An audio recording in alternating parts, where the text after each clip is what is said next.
I think I'm gonna sound a little bit crazy when I talk about this or bring this up, but I'm no stranger to filming bad or negative things that happen in my life. It's become pretty much a mainstay here on my channel. One of my favorite things to do is take something negative that's happened in my life, like my motorcycle crash, or if I'm having problems with a motorcycle.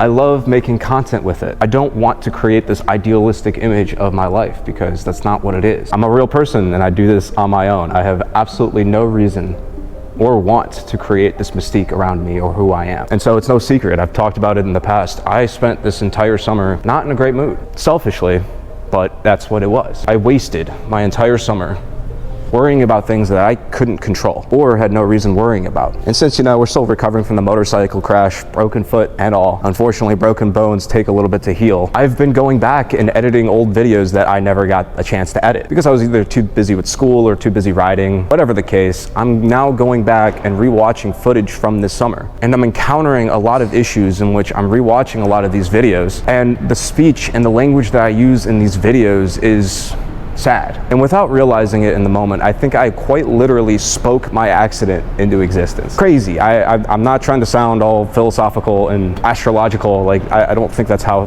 reality actually works, but I do think that the human mind is a very finicky thing, and that we have a way of hyperfixating on certain things and making those things a reality. Like this bike, for example. I hyperfixate on this bike for the longest time, and somehow I have it. Funny how things work like that. But there are clips like this example. I keep having flashes lately to what I assume might be how I die. And I just can't help but think that I literally spoke my accident into existence. And had I not been the way that I was that entire summer, there's a chance maybe it wouldn't have happened the way that it did. I would still have my V4. I wouldn't be limping around on my foot for 2 months. But that's life. And so what I do with a lot of these videos where in some level of tragedy happens to either me or somebody that I know, there comes a positive spin on it.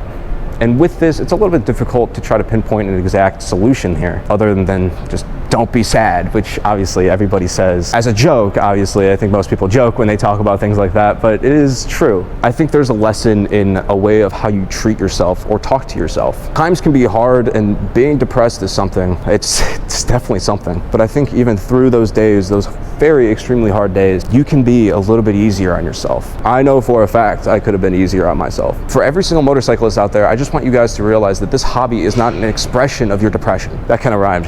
It's definitely a way to feel better. I mean, you go out on a motorcycle ride, I find it really hard to be sad when you're on a bike. But all too often, I see kids on social media, on TikTok, Instagram, talking about how they are buying a 1000cc bike for their first bike because they don't care anymore, they have nothing to live for. When I just think that that's a wrong way to look at this hobby. You're not gonna become any healthier or happier because of that. And by telling other people that you're getting into bikes for all of the wrong reasons, you're just hurting yourself even more. You're not gonna get any better that way. Hopefully by pointing out some of my own flaws, some of my own faults, you guys can learn something from it and maybe treat yourselves a little bit better. Because somehow, maybe by treating yourself a little bit better, you can manifest things in a different way.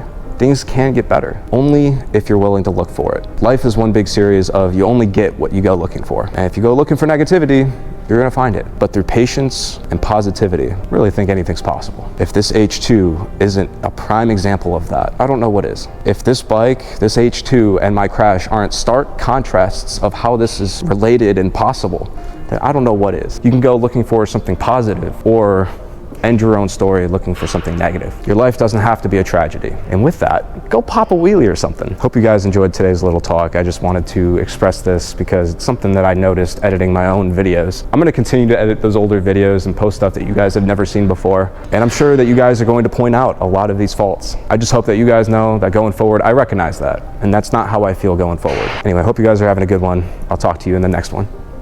Bye.